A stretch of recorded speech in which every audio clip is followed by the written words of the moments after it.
नमस्कार. सिनेमाचे दिवस या मालिकेतील हा 24वा भाग.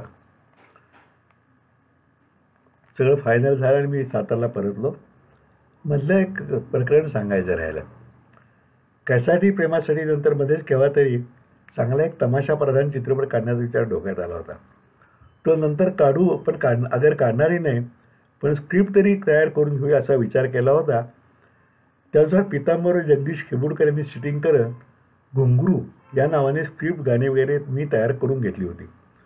पुढे तो चित्रपट काही मी केला नाही, पण त्याचे हक्क माझ्याकडे आहेत, कारण मी खेबुडकरांना सर्व पैसे घेऊन ॲग्रीमेंट वगैरे करून घेतलं होतं. त्यावरून पुढे विजय कोंडकेबरोबर गमतीशीर प्रकरण झाले होते. त्याचा रंगतदार तपशील पुढे येईल.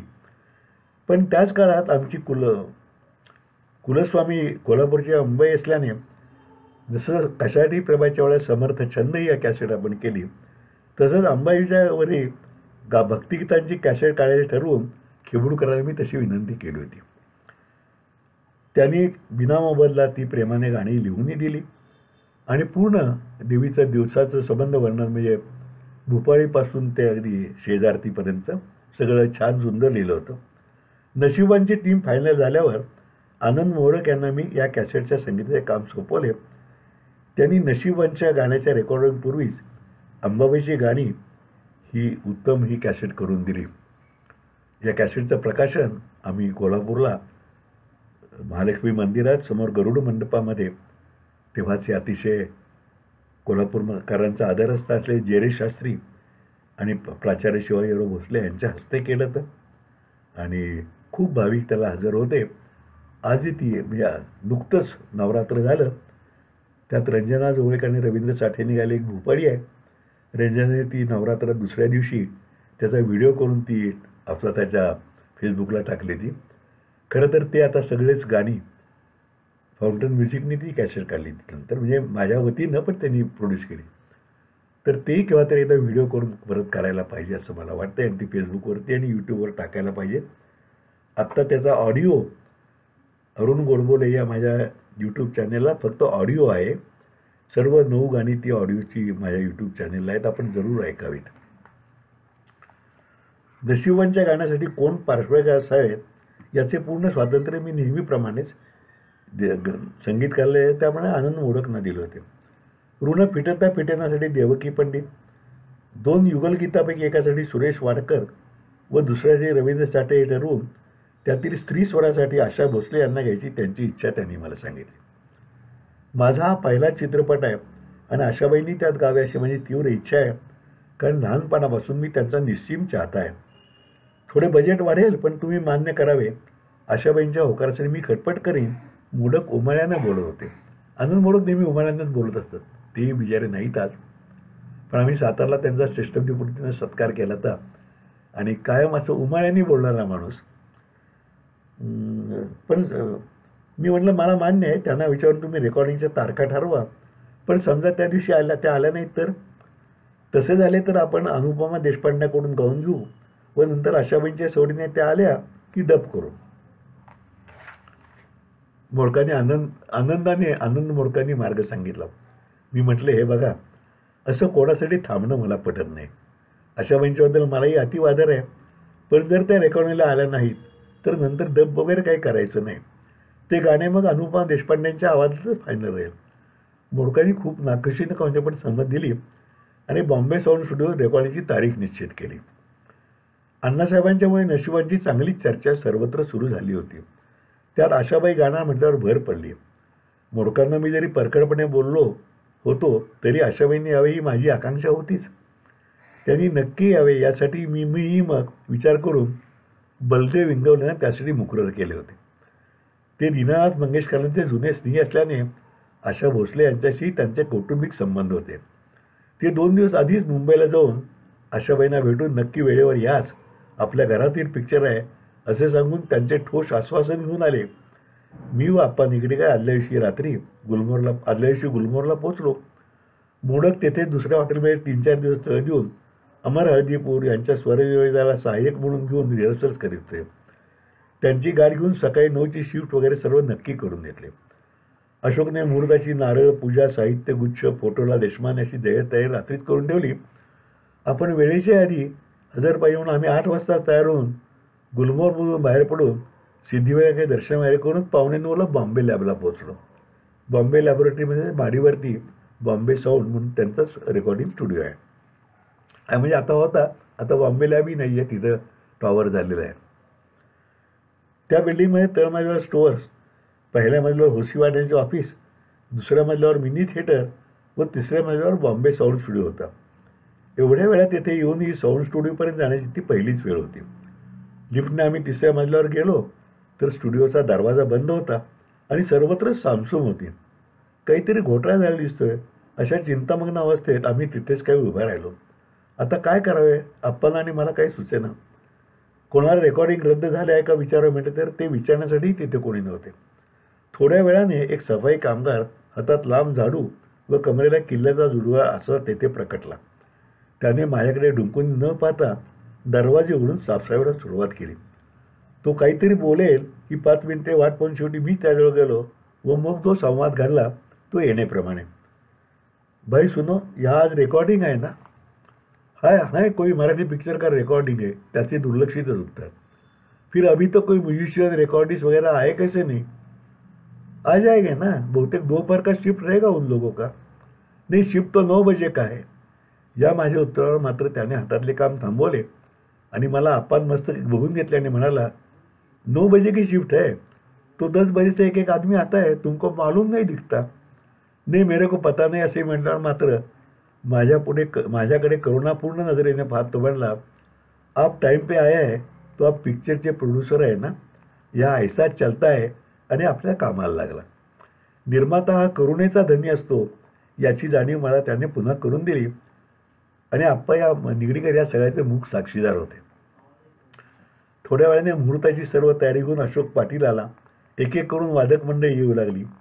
आनंद मोडक व हळदीपूर आले आणि त्यांची तयारी सुरू झाली. साऊंड रेकॉर्डिंगचा स्टाफ व त्याच्या मग रेकॉर्डिस्ट शर्माजी आले. शर्माजींची नामांकित रेकॉर्डिस्ट म्हणून दबदबा होता. थोड्या वेळाने अण्णासाहेब वैद्य आले. वाद्य लावणे, नोटेशन्स बघणे सुरू होईपर्यंत अण्णासाहेबांनी बोलवले यशवंत भेंडे वगैरे इतर जुने नियमात येऊन आमच्या ओळखीचा कार्यक्रम झाला. एवढ्या सुरेश वाडकर आल्यावर मोडक त्याचे स्वागत करून सिंगर्स बूथमध्ये घेऊन गेले. सर्व तयारी होत आली आणि आशा भोसले आल्यावर आम्ही सर्वच त्यांच्या स्वागताला गेलो. माझी त्यांच्याशी ओळख करून दिल्यावर मी त्यांना समर्थ छंद व अंबाबाईची गाणी या दोन्ही कॅसेट दिल्या. त्यांचे वागणे बोलणे अगदी सहज होते. त्यांनी त्या कॅसेटची वेळी बोलावले असते तरी मी गायला आले असते असे म्हटल्यावर मला आश्चर्यमिश्रित आदर वाटला. सर्व तयारी झाल्यावर मागच्याप्रमाणे आप्पा निगडीकरांच्या हस्ते श्रीफळ वाढून मुहूर्त झाला आणि रेकॉर्डिंग सुरू झाले. आम्ही बाहेर गप्पा मारत असताना पंजाबी ड्रेसमधली एक तरुण स्त्री आली आणि वैद्यांना हळूच खोळा म्हणली, वैद्य काका मी आले बरं का. बरे झाले तू आलीस, मी बँकेत निरोप ठेवलाच होता. या वैद्यांच्या बोलण्यावर तिने, काय काका तुम्ही बोलाय तर मिळणार असे होईल का असे म्हणत वैद्यांना टाळी दिली. हे सर्व बघून या कोण मॉडर्न बाई असा मी विचार करतो. तेवढ्यात वैद्यांनी माझी ओळख करून दिली. गोडबोले साहेब, या उषा नाडकर्णी आपल्या नशिबान सिनेमधील मोलकर्णीचे काम करणार आहेत बघा. मी दचकलोच, कारण ती मोलकर्णी 55 वर्षाची म्हातारी, गावंढळ, दारिद्र्य व संकटाने पिसलेली होती आणि उषा तर एकदम बोल्ड मॉडर्न तरुणी होती. काय निर्माते, कसला विचार करताय या तिच्या सरबत्तोनी मी बावचळून काही नाही म्हणत नमस्कार केला. उषा नाडकर्णीचे नाव, त्यांच्या अभिनय तारीफ मी ऐकून वाचून होतो, पण तरीही वैद्यांची निवड चुकली काय असे वाटत होते. थोड्या वेळाने संधी सापडतात मी माझी शंका वैद्यांना बोलून दाखवली. ते असं म्हणाले, तुम्ही उषाच्या बोलण्यावर जाऊ नका, ती अप्रतिम काम करेल, आपली निवड अगदी करेक्ट आहे. करेक्ट हा शब्द वैद्यसाहेबांना फार आवडता होता. अर्थात पुढे तो प्रत्यय आला व त्या उषा नाडकर्णींना अभिनयाचा राज्य पुरस्कारही मिळाला हा भाग वेगळा, पण तेव्हा मात्र मी मनातून धाचावलो होतो हे सुद्धा खरेच. मागील वेळी आम्हाला गाण्याच्या कॅसेट रॉयल्टीसाठी भटकंती करावी लागली होती, पण यावेळी आशा भोसले यांच्या नावामुळे सुरेश तवरानी हे टिप्स कॅसेटचे मालक तेथेच आले होते. आमचे बोलणे होऊन रॉयल्टी ठरली आणि 15 दिवसांनी भेटून ॲग्रीमेंट वगैरे करायचे निश्चित झाले. म्युझिक विषय बसून प्रत्यक्ष रेकॉर्डिंगचा टेक सुरू व्हायला 12चा सुमार झाला. तो टेक चालू असताना वैद्यसाहेब व आनंद मोडक यांच्या स्नेहामुळे जब्बार पटेल आणि मोहन आगाशीही तेथे आले होते आणि माझ्या डोळ्यात तुझं मन दिसतंय ग चं रेकॉर्डिंग होताना ऐकत राहिले. रेकॉर्डिंग पूर्ण झालं. जब्बार पटेल म्हणाले, गोडबोले गाणे इतकं छान होते तर याचं शूटिंगही तुम्ही काश्मीरला जाऊन केले पाहिजे.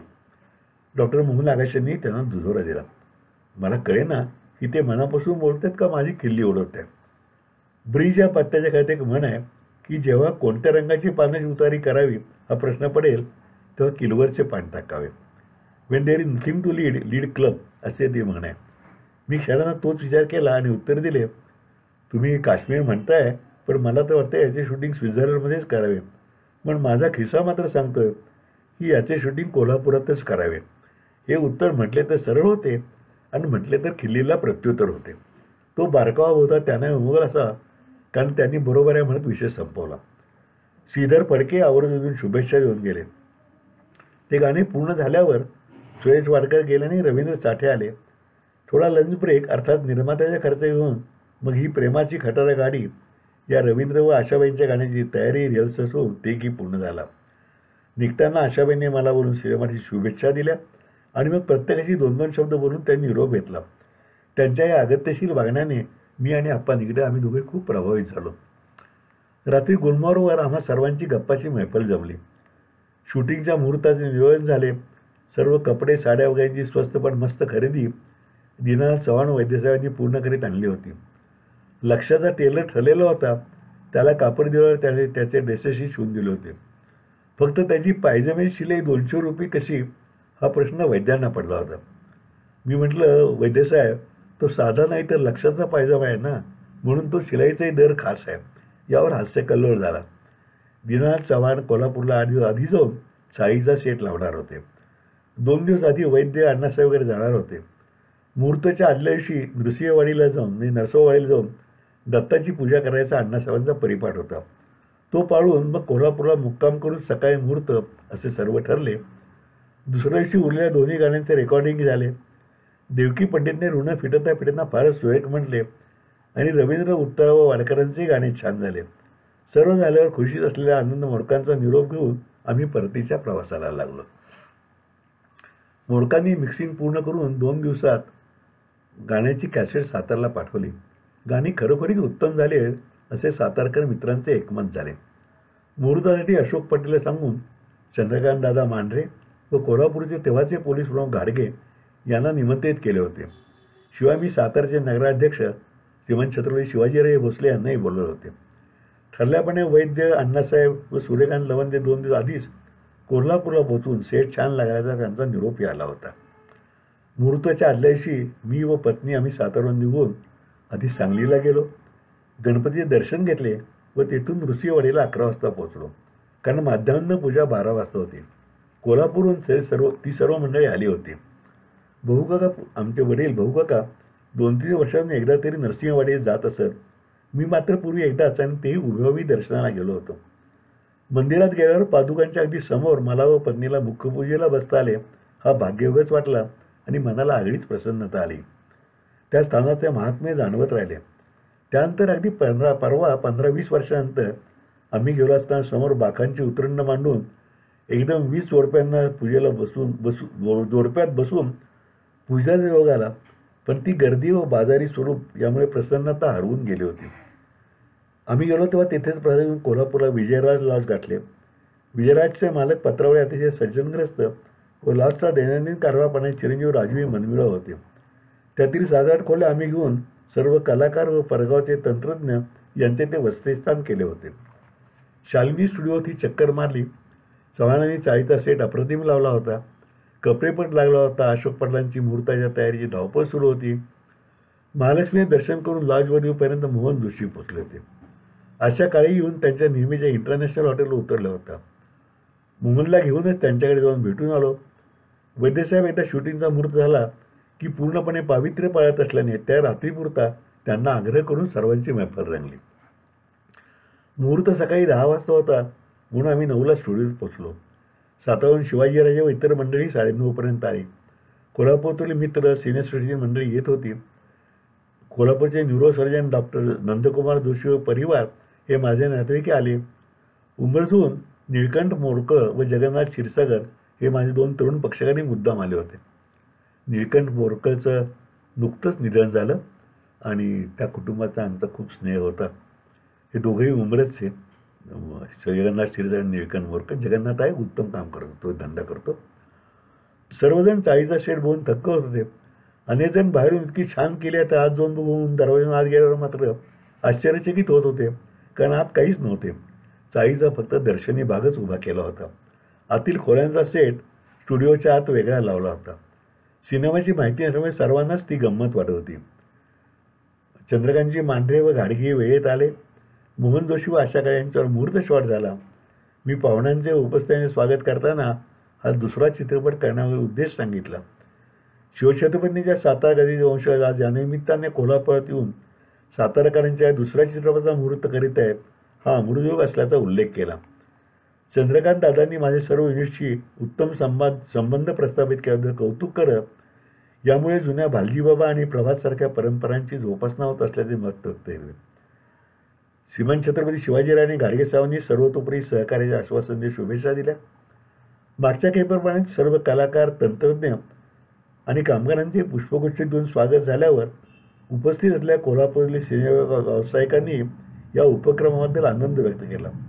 थोड्या गप्पा भेटीगाडीवर नंतर भोजन होऊन मुहूर्ताचा कार्यक्रम संपन्न झाला. दोन्ही बालकलाकारही आले होते. दुपारनंतर नियमित शूटिंग झाल्यावर सर्वांचे आम्ही आभार मानले आणि साताऱ्याला प्रस्थान ठेवले. शूटिंगचं शेड्यूल पहिलं 15 दिवसांचं आखलेलं होतं.